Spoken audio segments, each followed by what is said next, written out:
So in your book, my favorite part is where you talk about how people, when you interview them, they typically start with cliches and generalities, and they stick to their talk track basically. And then you wrote, truth is often spoken haltingly, with pauses, like it's being dug up one spoonful at a time from somewhere deep. How does it feel to be on the receiving end of people's really, really heavy truths? Well, I mean, I always think that it's people ask a lot of times, especially when the stories are very sad. How do you listen to these sad stories over and over again without being affected? And because I've done series in pediatric cancer wards, I've done series where I spent weeks with refugees, fleeing from Syria, and I'm learning about their history and their lives. And I think there's something about the really good interview that's an exchange. It's not just one way where you're asking questions and then you're getting answers. I think by confronting a person on a very deep level and pushing them on things that other people don't push them on, that are important to them, and then giving them the respect of listening very intently.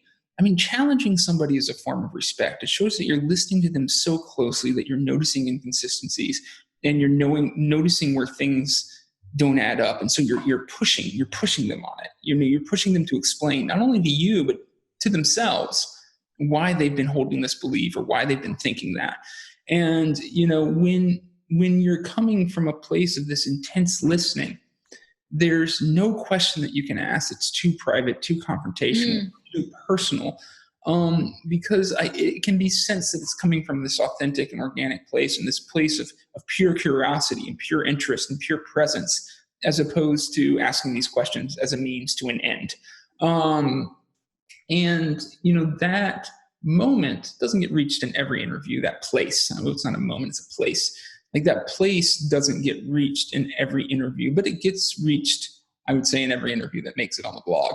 And, there's something about that where there's this knowledge that I am benefiting from hearing the story, and this person's also benefiting from telling the story. And more often than not, at the end of the interview, both of us are thanking each other. I'm thanking them for telling the story, and they're thanking me for listening. So, I think that's how it feels to be on, the receiving end. It's kind of this moment, no matter how sad the story is, you leave feeling like, it was a very healthy thing for both people involved, and that's a good feeling. And I think that's how a lot of the people who read the blog also feel, right? And that's, there you go. That's the third, and that's the interesting part of it, because that's like, what a lot of creators, the only thing they think about is what happens when it's posted, right?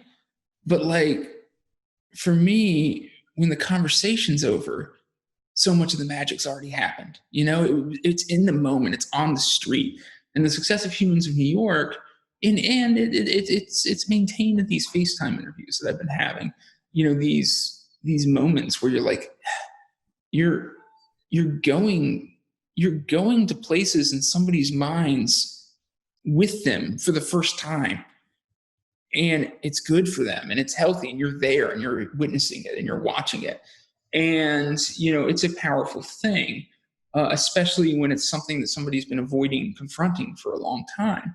And it's a magical thing. And the Success of Humans of New York has been translating as much of the magic of what happens on the street in the moment, in the one-on-one interview, to the blog as possible. But it's the magic's over before I even start typing. Do you know what I mean? Yeah. And again, I think that's the power of it. Is there's something very real that happens. It's a very emotional moment. There's always a lot of emotion in these street interviews for me and this person. Like, there's this very real communion. There's this very real moment, and that exists, and that's not fake.